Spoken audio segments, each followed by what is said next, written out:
La epístola a los Hebreos, el capítulo 2, los versos 9 al 10. Ahí se encuentra el texto de esta mañana. Y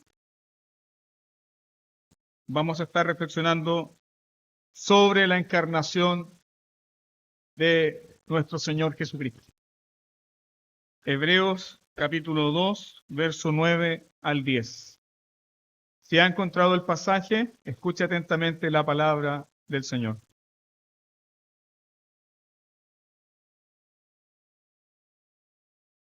Pero vemos aquel que fue hecho un poco menor que los ángeles, a Jesús, coronado de gloria y de honra, a causa del padecimiento de la muerte, para que por la gracia de Dios gustase la muerte por todos, porque convenía aquel por cuya causa son todas las cosas y por quien todas las cosas subsisten, que habiendo de llevar muchos hijos a la gloria, perfeccionase por aflicciones al autor de la salvación de ellos. Amén. Inclinemos nuestros rostros y pidamos al Señor su bendición. Padre Celestial, hablar de esto tan sublime y tan grande como dice Pablo, es un misterio tremendo. Sin embargo, en tu infinito amor, has dejado en tu palabra una doctrina tan gloriosa, tan hermosa, para edificación y consuelo de los santos, como es la encarnación del Verbo, la venida de tu Santo Hijo Jesús, quien ha tomado nuestra naturaleza humana y que permanece con esta naturaleza por los siglos de los siglos. Padre, nos regocijamos en saber que un representante de nuestra raza está hoy en el trono de gloria.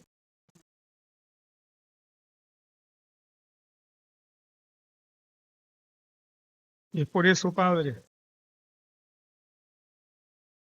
que nos regocijamos en el Rey Jesús. Un rey tiene tu pueblo, un rey compasivo, un rey de misericordia, un rey de justicia, un rey que no hace pedazos a su pueblo, un rey que no destruye a su pueblo, un rey que no olvida a su pueblo, un rey que no olvida a los débiles, un rey que ha dado su vida por su pueblo. Padre, Dios Todopoderoso, levante nuestros corazones y que su palabra, Señor, nos edifique, nos exhorte, nos consuele y nos haga mirar una vez más a Jesús, nuestro Salvador, en quien estamos completos. Vence, Señor, en esta mañana la resistencia de nuestros propios corazones para que tu nombre sea glorificado. Rogamos también, Señor, la ministración, la potencia de tu Santo Espíritu, para que todos, Señor, todos seamos bendecidos por tu palabra y que ésta sea implantada en nuestros corazones para vida eterna. En el nombre de Jesús oramos. Amén. Amados hermanos, no hay nada más hermoso y más abrumador en este mundo que la encarnación de Cristo.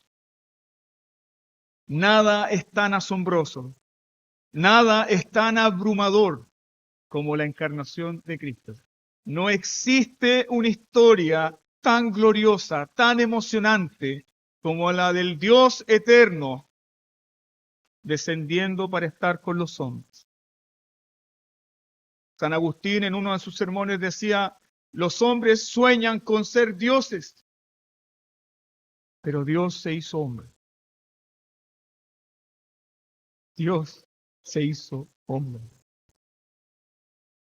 Thomas Goodwin, que quizás sea uno de los puritanos que más escribió con respecto a la gloria de la encarnación,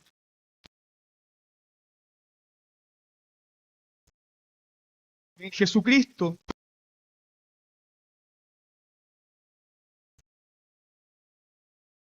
representadas, perfectamente armonizadas. El Dios santo que ha sido ofendido y la naturaleza del hombre ofensor para reconciliar a Dios con los hombres. Y es por eso que Goodwin dice que la encarnación de Cristo trajo más gloria para sí mismo que su muerte y su resurrección. La encarnación de Cristo trajo más gloria para sí mismo que su muerte y resurrección. Y esto es justamente porque sin la encarnación no hay cruz. Sin la encarnación no hay resurrección. Pero sin la encarnación no hay trono de gloria para ti. No hay un representante para ti. No tienes sumo sacerdote. No tienes un amigo que está sentado en tu trono y te prodiga misericordia y gracia. No tienes mediador. Por eso la encarnación trajo tanta gloria. Y nuestro texto de esta mañana, Hebreos capítulo 2, verso 9 al 10, nos da la razón de la encarnación del Hijo Eterno de Dios.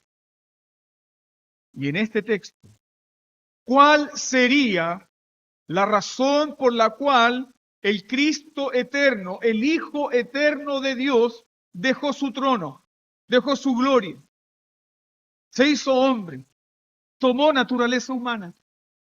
¿Cuál es la razón? ¿Por qué el Verbo se hizo carne?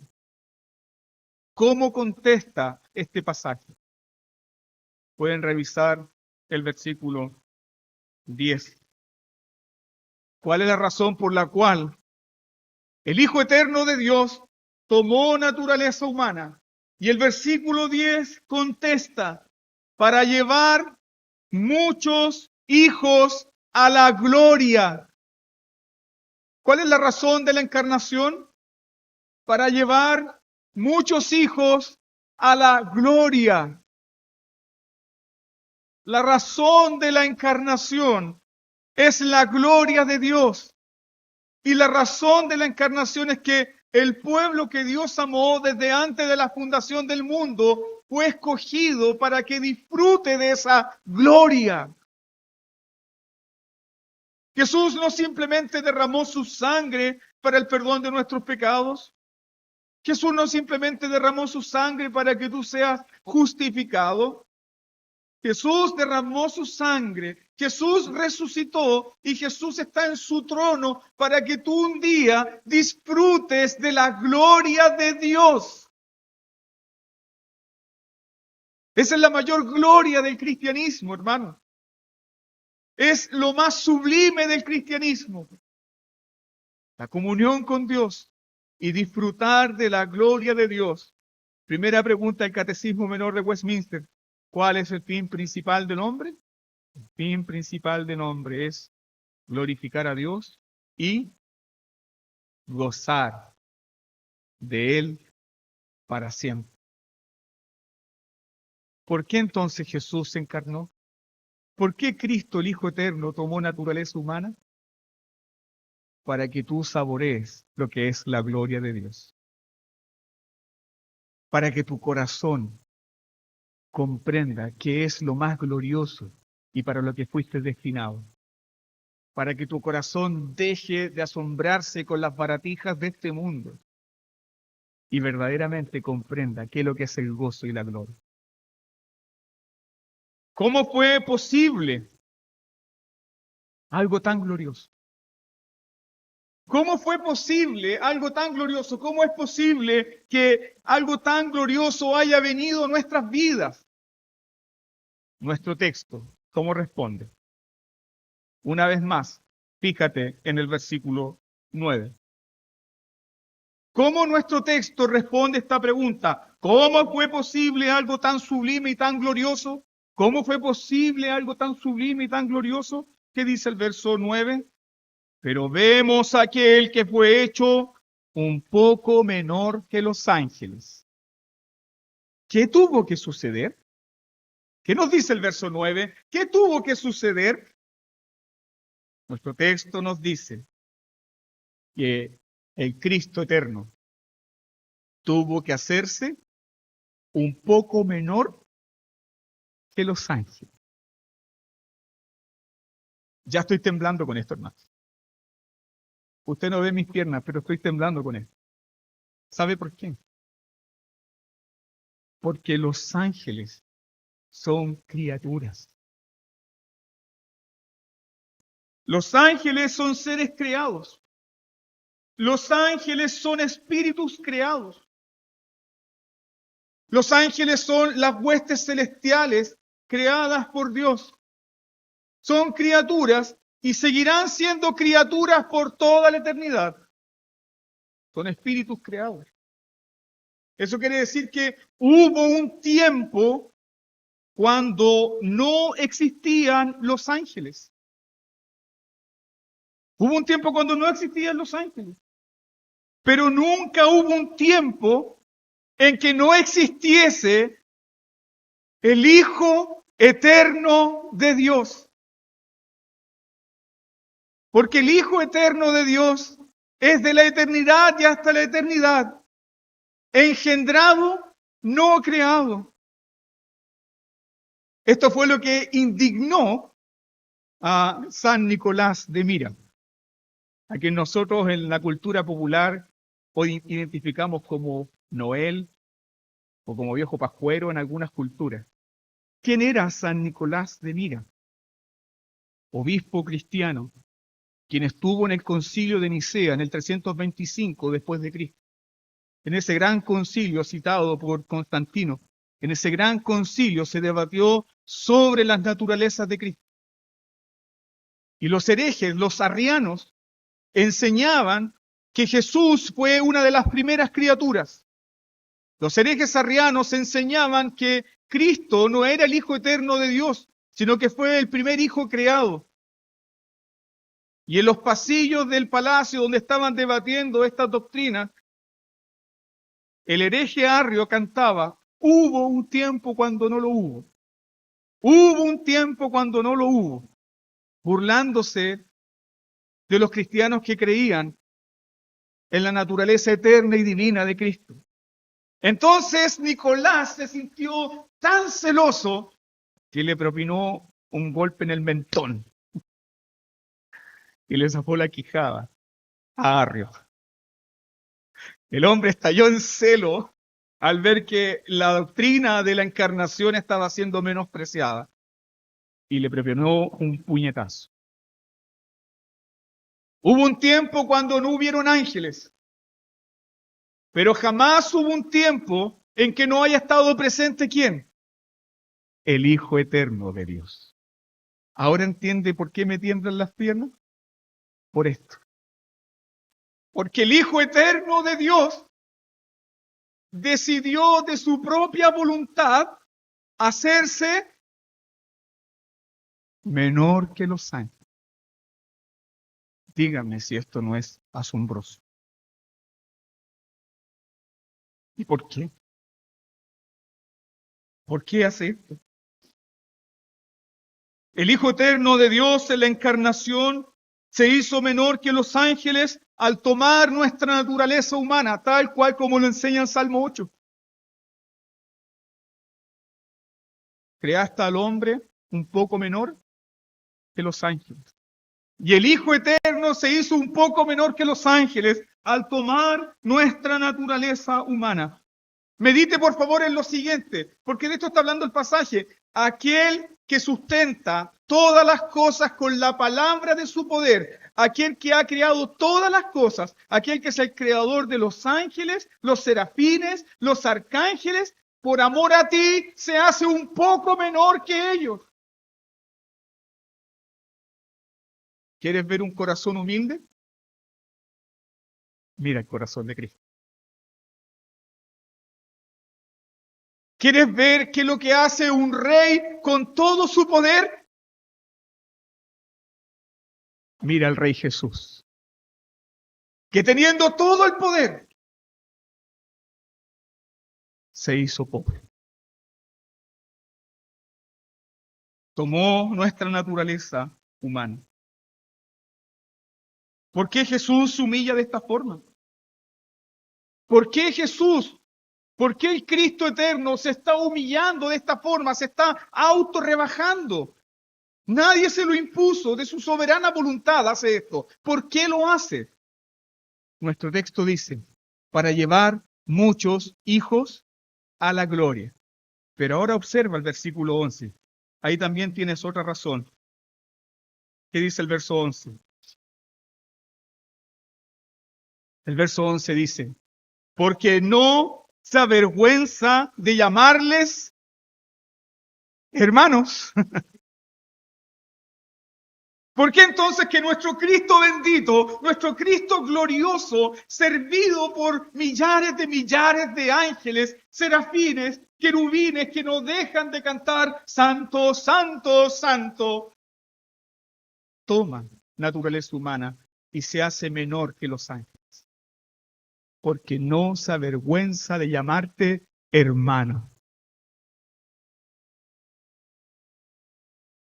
¿Qué harías si en esta misma mañana, en una manifestación gloriosa, apareciese el Señor Jesucristo y te dijese, ¿cómo estás, hermano mío? ¿Sabes qué?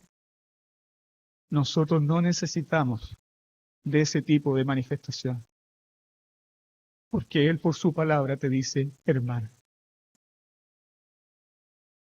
No se avergüenza de decirte, hermano.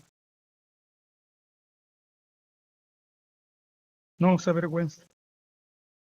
Pero no solamente Jesús se hizo un poco menor que los ángeles. Este Jesús, que es igual a Dios, en forma de Dios y la sustancia de Dios, como dice Filipenses 2, capítulo 2, versículo 6, no solo se hizo un poco menor que los ángeles. ¿Qué se hizo? Se hizo como nosotros. Se hizo como tú y como yo. Este Jesús, que es igual a Dios, tomó nuestra naturaleza. Porque no se avergüenza de llamarte hermano. Se hizo como nosotros. Y Pablo en Romanos capítulo 8, versículo 3 dice que fue hecho en semejanza de carne de pecado. Aquel que no tenía relación con el pecado, aquel que no tenía relación con nada de las criaturas débiles, se hizo en semejanza de pecado. Wow. ¿Por qué? Hebreos 2.14 dice, por cuanto los hijos participaron de carne y sangre. Hebreos 2.14 dice, el mismo también participó de lo mismo. Participó de carne y de sangre. Participó de lo mismo. Se hizo hombre con verdadera naturaleza humana. ¿Qué significa aquello? Que Cristo Jesús estuvo expuesto a todos los dolores de la raza humana, que Cristo Jesús estuvo expuesto a todos los sufrimientos, que Cristo Jesús estuvo expuesto a todas las miserias de la raza humana caída, pero sin pecado. Participó de lo mismo. Si hay alguien que te conoce perfectamente, y puede entender cómo tú te sientes en cada una de las miserias humanas, ¿quién es? Cristo. Cristo Jesús. Cristo Jesús se sometió a vivir la vida como hombre en este mundo. ¿Y qué significó aquello? Que se sometiera a vivir la vida en este mundo como un hombre más. Número uno, siendo Dios, vivió como hombre. Siendo el dador de la ley, ¿qué hizo? Se sometió a la ley. Siendo el dador de la circuncisión, se circuncidó. No porque tuviera necesidad de circuncisión, sino porque el rito de la circuncisión, el prepucio cortado y la sangre derramada de ese prepucio estaba comunicando que por su muerte nosotros entraríamos al pacto y seríamos su pueblo. Por eso lo hizo. El dador de la ley se sometió a la ley. El rey del universo, hermanos, el rey del universo se hizo siervo. El rey del universo se hizo siervo. El rey exaltado en su trono, ante quien todos los ángeles y las criaturas más santas se postran, tomó una toalla, tomó un lebrillo y se puso a lavar los pies de sus discípulos. El rey. John Bunyan dice que esto es una locura. Él dice que es una locura escuchar a un príncipe ofreciendo términos de paz a sus súbditos rebeldes. Igualmente es una locura ver a un rey golpear las puertas de las casas de sus súbditos rebeldes y decirles, déjenme entrar. El rey del universo se hizo siervo. En su nacimiento, amados hermanos, en su nacimiento no hubo un palacio real esperándolo. ¿Qué fue preparado para recibirle? Un olvidado pesebre. Una vieja pesebrera. Y no ese es el tipo de pesebrera que usted ve en las típicas tarjetas, donde hay camellos, hay burros, hay vacas, hasta perros colocan de repente. No, hermanos. Ese es un mito occidental. La pesebrera que recibió Jesús era la torre del rebaño, era una vieja pesebrera donde se guardaban los corderos del sacrificio. Y es por eso que el anuncio le llegó principalmente a los pastores, porque el último cordero, el real cordero de Dios, se había encarnado. Una vieja pesebrera. No fueron mantas reales las que cubrieron a Jesús, sino los pañales con los que se cubrían también a las ovejas del sacrificio, porque Él es el Cordero de Dios. Participó de lo mismo. El proveedor. Cristo es el proveedor de todas las cosas. Cristo es tu sustentador. Cristo es aquel que sustenta todas las cosas con la palabra de su bondad y de su piedad. Sin embargo, creció en esta tierra que le produce espinos y cardos. Él, que es el creador de todas las cosas, tuvo que ganarse el pan con el sudor de su frente, igual que tú. Cristo, el Hijo eterno de Dios, conoció el dolor de la muerte, conoció el hambre, conoció la sed, conoció el agotamiento físico, la maldad de los enemigos, la fidelidad de los amigos, conoció la traición, conoció el rechazo, conoció el abandono, conoció también la humillación y la tentación. ¿Alguna vez te has sentido despreciado? ¿Alguna vez te has sentido ninguneado? ¿Alguna vez te has sentido mirado en menos? Cristo conoció todo eso. Cuando Él estaba enseñando en una casa pública, los fariseos dijeron, ¿no es este el hijo de María? Y usted puede decir, ¿qué significa eso, pastor? No encuentro la ofensa.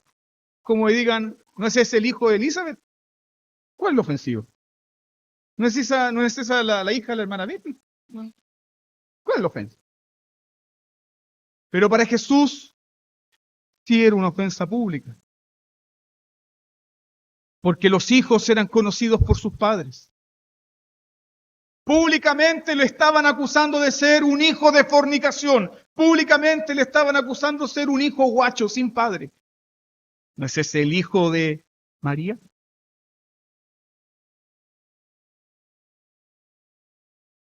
Jesús conoce todo eso.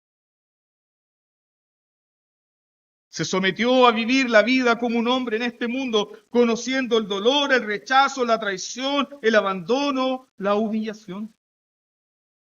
El Cristo eterno sabe lo que es el sufrimiento en un mundo caído. Por lo tanto, significa para nosotros que no hay ningún sufrimiento en el cual Cristo no nos pueda consolar. Él conoce todos los sufrimientos. Y para todos los sufrimientos, Cristo tiene consuelo. El Dios eterno, el Cristo eterno, el Cristo de la gloria, tomó nuestra naturaleza y se identificó con nosotros de tal manera que se puso en la fila de los pecadores. ¿Qué tanto se identificó Jesús contigo?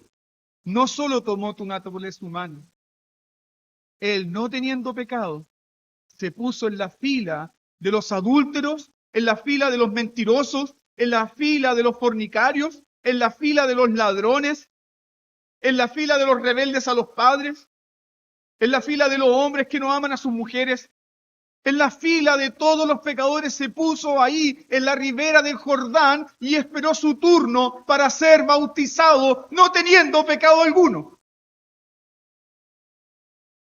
¿Por qué lo hizo? ¿Por qué se identifica públicamente de esta forma? ¿Por qué públicamente se humilla de esta manera? ¿Por qué lo hace? Para llevar muchos hijos a la gloria y porque no se avergüenza de llamarte hermano. Mira a Jesús, tu hermano, tomando la fila de los pecadores. Y es por eso que Juan el Bautista no lo puede creer. Porque Juan el Bautista lo anuncia como el Cordero de Dios. He ahí el Cordero de Dios que quita el pecado del mundo. ¿Y qué empieza a suceder? Y resulta que el Cordero de Dios que quita el pecado del mundo debe ser bautizado. Y Juan no lo puede creer. Y Juan dice, tú deberías bautizarme a mí. Jesús le dice, déjalo así porque es necesario que cumplamos con toda justicia. ¿Por qué?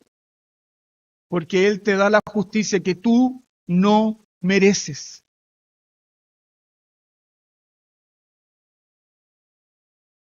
Miren el verso 18 de Hebreos capítulo 2. El verso 18 dice que Él, en su identificación con nosotros, tomando naturaleza humana, padeció siendo tentado.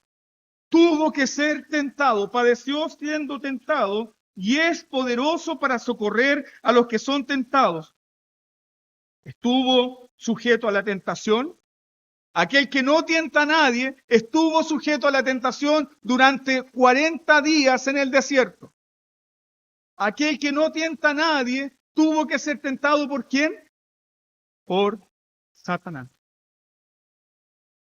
Aquel que no podía ser tentado, aquel que no tienta a nadie en su condición al tomar naturaleza humana, tuvo que ser tentado y experimentó la peor tentación, el peor momento de su vida, en la noche oscura del Getsemaní,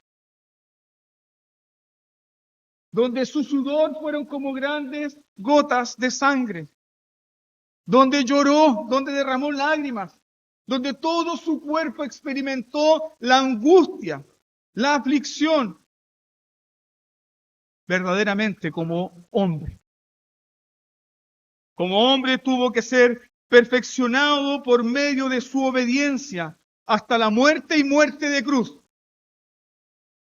¿Cristo vino a conocer la obediencia?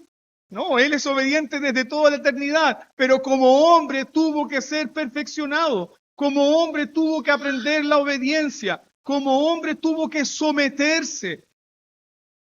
¿Y por qué tiene que hacer esto, pastor?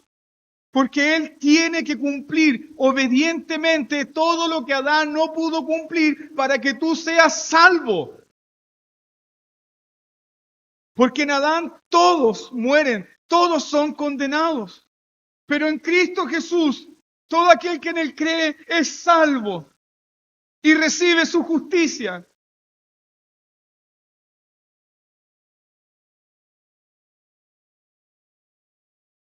Como hombre, tuvo que padecer la muerte y la peor forma de muerte, la muerte de cruz. ¿Qué significó para el Cristo eterno esta muerte? Déjeme poner los siguientes ejemplos.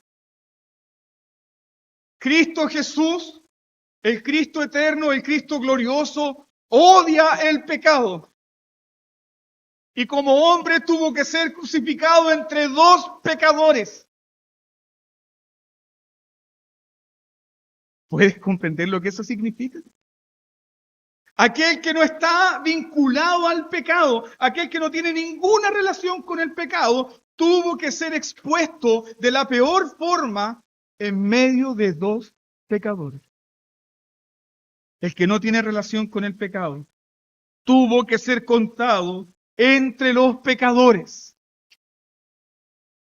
Aquel que no puede soportar la maldad tuvo que soportar ser el anatema de Dios como una señal pública de lo que le sucede a los malditos por Dios. El bendito de Dios tuvo que ser maldito. ¿Por qué? Porque de esta forma habría de llevar muchos hijos a la gloria de Dios. Hermanos, la gloria de Dios no es cualquier cosa. Para que el pueblo de Dios disfrute de la gloria de Dios, el Hijo eterno de Dios tuvo que derramar su sangre. Para que tú fueses librado de la vanagloria de este mundo, Cristo Jesús tuvo que ser maldecido en la cruz. Ahora, públicamente, ¿qué significaba ver a Jesús ahí escarnecido como una señal de maldición, como una señal de anatema? Déjeme poner otra ilustración. Que en el día de la crucifixión, cualquier madre piadosa judía pudo haber tomado de la mano a su hijo y haberle dicho a su hijo, ¿ves a ese hombre colgado ahí? Eso les ocurre a los quebrantadores de la ley. Eso les ocurre a los que son maldecidos por Dios. Así como nosotros como padres le decimos a nuestros hijos, ¿ves a ese hombre delincuente preso? ¿Ves a ese hombre ejecutado? Eso le sucede a los que van contra la ley. Y cuando vemos a Jesús, aquel que no tenía pecado alguno, crucificado como un malhechor. ¿Por qué? Porque no se avergüenza de llamarte hermano. Este Jesús, que es igual a Dios, este Jesús que tenía naturaleza divina y que tomó naturaleza humana, estaba ahí colgado en la cruz. Medite por un momento cómo el ladrón de la cruz, en este momento de inspiración por el Espíritu de Dios, cómo el ladrón de la cruz contempló a Jesús. Lucas capítulo 23, versículo 41 al 43 dice, ¿ni aún temes tú a tu Dios? ¿Ni aún temes tú a tu Dios? Estando en la misma condenación, nosotros a la verdad justamente padecemos, porque recibimos lo que merecieron nuestros hechos. Mas ningún mal hizo. Y dijo a Jesús, acuérdate de mí cuando vengas en tu reino.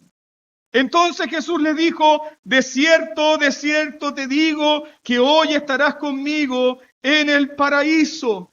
¿Por qué Jesús, en la agonía más grande, en la hora de su abandono, por qué Jesús, siendo señalado como el anatema de Dios, tiene palabras tan sublimes para un miserable pecador? La respuesta es porque Él con su muerte llevará muchos hijos a la gloria. La respuesta es porque Él no se avergüenza de llamarles hermanos. No. Jesús, nuestro hombre en gloria. Jesús es nuestro hombre en gloria, que fue coronado de gloria y de honra, como dice el versículo 10. ¿Por qué? Por la gracia de Dios. ¿Quién es el autor de la salvación? Dios. ¿Quién es el que ha diseñado la redención de nuestras vidas? Dios. ¿Quién es el medio? Jesús. Ahora considere lo siguiente. Dios creó todas las cosas con la palabra de su poder, ¿cierto? Pero para hacerte nueva criatura a ti, la palabra tuvo que hacerse carne. No había otra forma. No había otra manera. No había otro medio. Por eso la encarnación resalta toda la gloria de Dios. Porque Dios mismo entra en nuestra historia. Porque es la historia de Dios. Él hizo todo esto por nosotros. Él fue a la cruz. La palabra se hizo carne. La palabra derramó su sangre.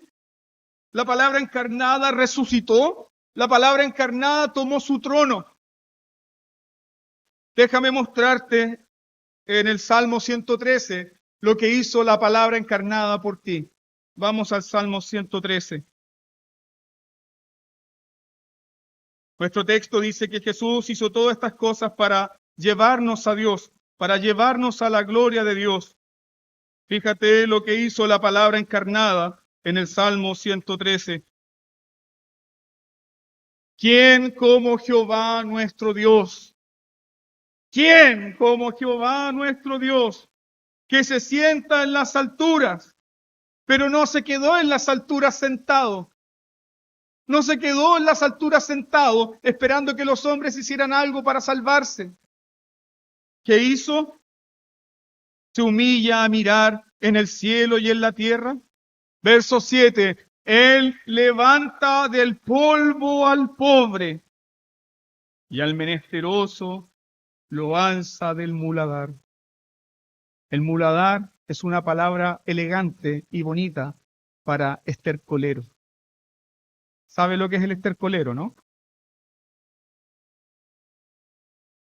El estercolero es donde están todos los desechos. El muladar es donde estaban todos los desechos, todo el recipiente de la mugre de Jerusalén. Una especie de basurero donde había gusanos de pudrición, animales descomponiéndose, desechos humanos. ¿Y qué hizo la palabra encarnada?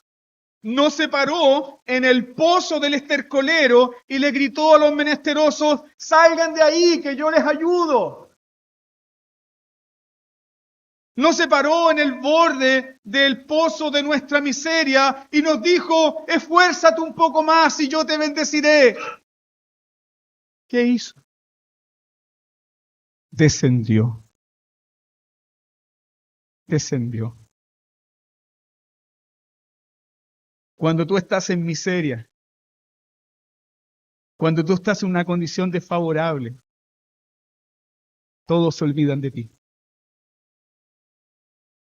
Cuando tú estabas en el peor estado de tu condenación, Jesús se metió al estercolero y te sacó. Aleluya. ¿Y por qué lo hizo?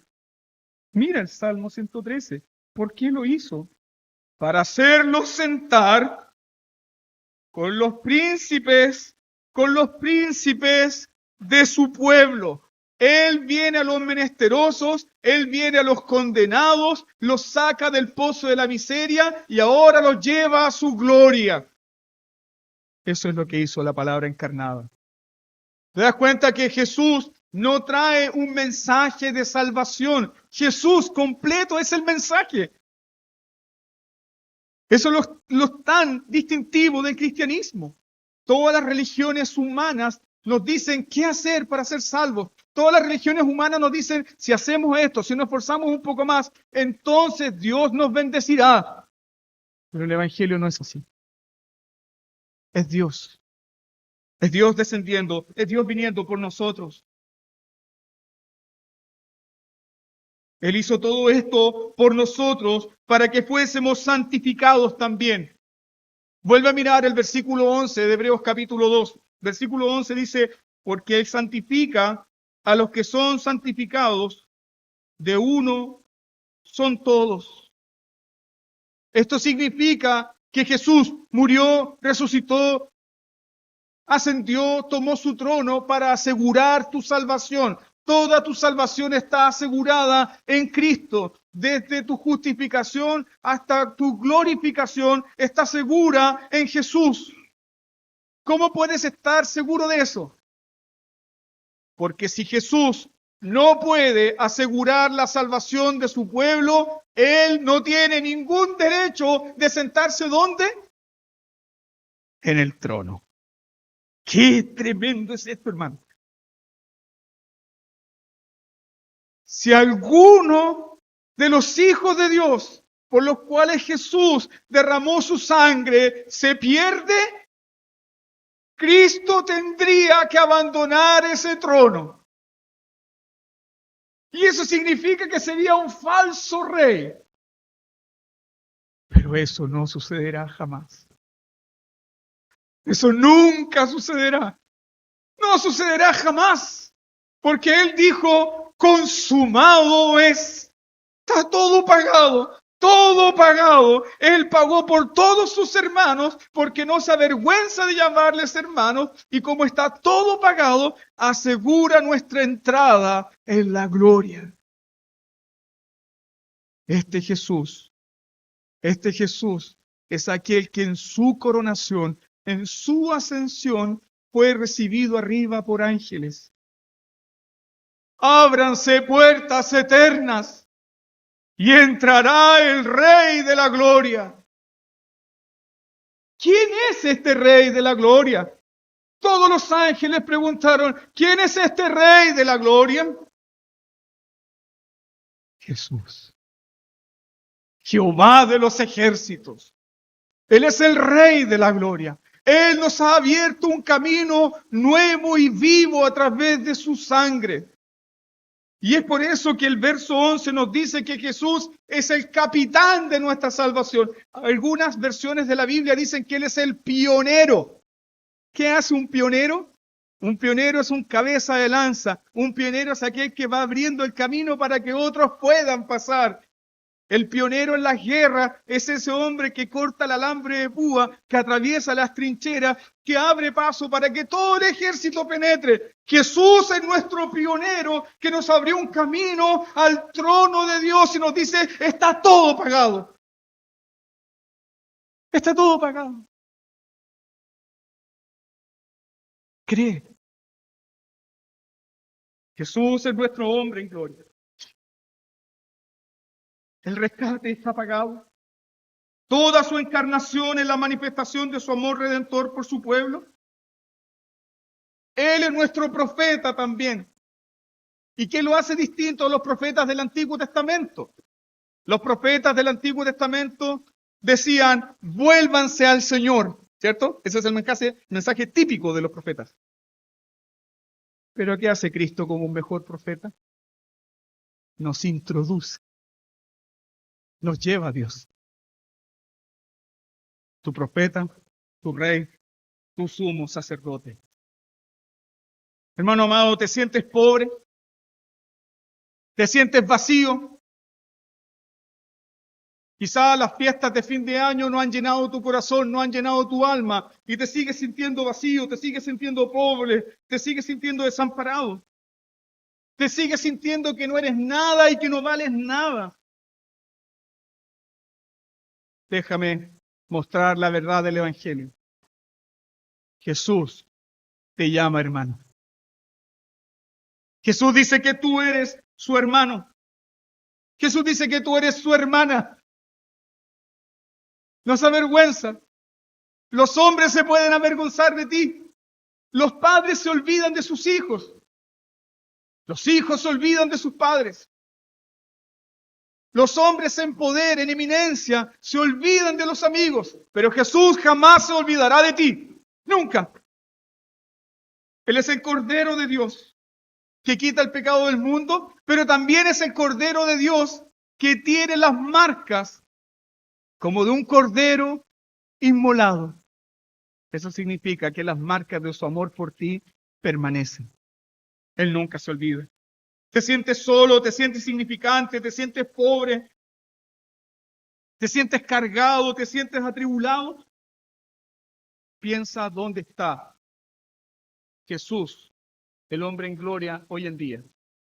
¿Te sientes cargado? ¿Te sientes pesado? ¿Te sientes sin paz? ¿Te sientes muerto? ¿Qué está haciendo Jesús, tu hombre en gloria, hoy, este domingo, por ti? ¿Qué está haciendo Jesús ahora por ti? ¿Qué hace por ti ahora? Acompáñame, por favor, al versículo 17 y 18 del capítulo 2 de Hebreos.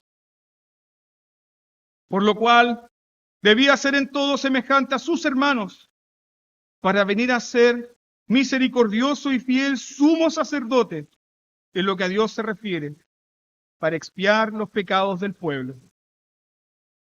Pues, cuanto él mismo padeció siendo tentado, es poderoso para socorrer a los que son tentados.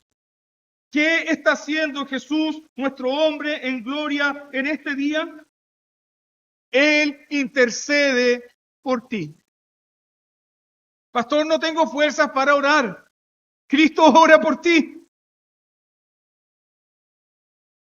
No tengo gozo, no tengo aliento, me siento cansado. Cristo es tu gozo, Cristo es tu victoria.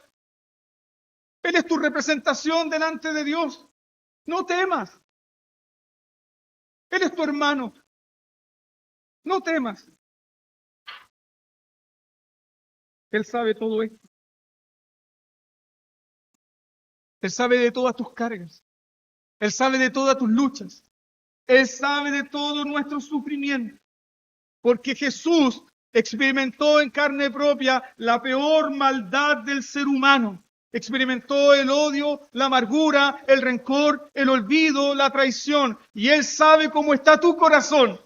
Y te dice, no temas porque yo oro por ti, no temas porque yo intercedo por ti, no temas porque yo te fortalezco, no temas porque mi trono no es un trono no es un trono de juicio, es un trono de gracia. Jesús, tu hermano, te dice las mismas palabras que le dijo a la mujer que fue hallada en falta y que fue postrada a los pies de Jesús. Ni yo te condeno. Ninguna condenación hay para los que están en Cristo Jesús. Quizás en tus dudas, quizás en tus luchas tú puedes decir, bueno, Jesús estuvo una vez en la tierra, pero ahora está en gloria y Él no sabe nada de la vida de la tierra. Falso. Tenemos a Jesús, nuestro hombre en gloria, en el trono. Y no tenemos un sumo sacerdote que no pueda compadecerse ¿de qué? De nuestras debilidades. Nuestro pecado nos hace ver a Jesús como un hombre severo. Nuestro pecado nos hace ver a Jesús como un hombre duro. Nuestro pecado nos hace ver a Jesús como un patrón. Nuestro pecado nos hace ver a Jesús como un ogro. Pero el texto nos dice que Él se compadece. Está lleno de compasión y de misericordia y de gracia por su pueblo. No pequemos, hermanos. No pequemos trayendo a nuestra mente y a nuestros corazones otro Cristo que no ha sido revelado en las Escrituras. Él se compadece de los débiles. Alaba a Dios en esta mañana. Alaba a Dios por su bendita condescendencia. Alaba a Dios por darnos un poderoso Salvador que no se avergüenza de llamarnos hermanos y hermanas. Alabe a Dios porque este glorioso Salvador Jesucristo ha prometido prodigarte su gracia todos los días de tu vida. ¿Hasta cuándo, pastor? Hasta cuando Él nos presente delante de Dios sin mancha, sin arruga y con gran alegría. ¿Saben lo que eso va a significar? Un día, todos nosotros vamos a entrar con Jesús. Y Jesús le va a decir a todas las huestes de ángeles: estos son mis hermanos. Estos son mis hermanos.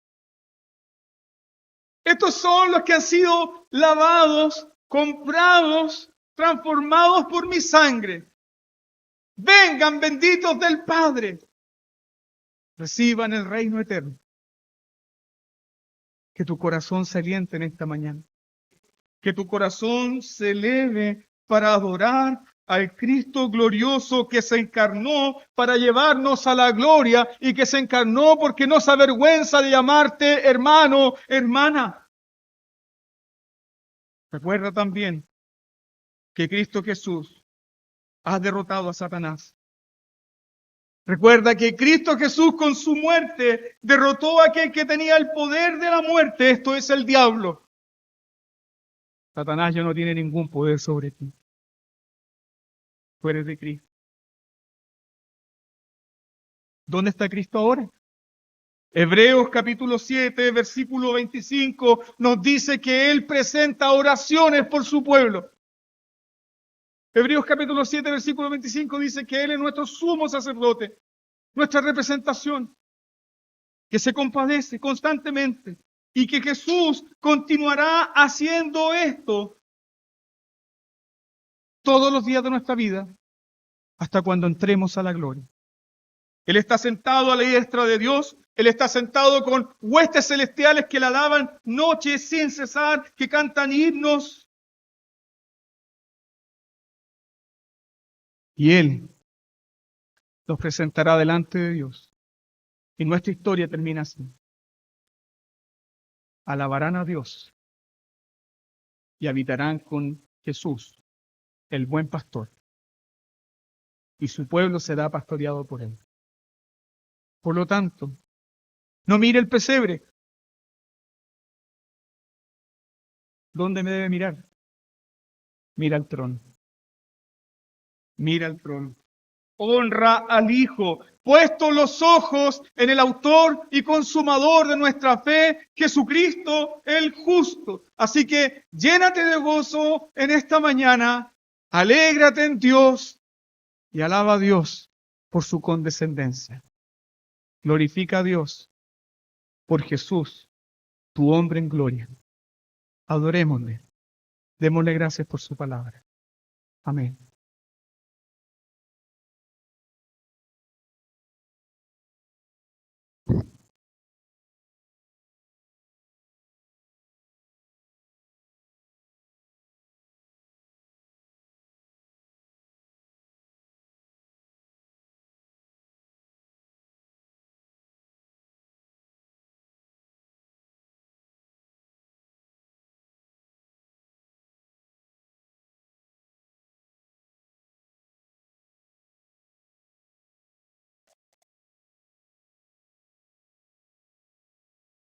Podemos ser olvidados por los hombres. Para este mundo somos un número más. Para un gobierno somos un número de identificación más. Para el comercio somos un comprador.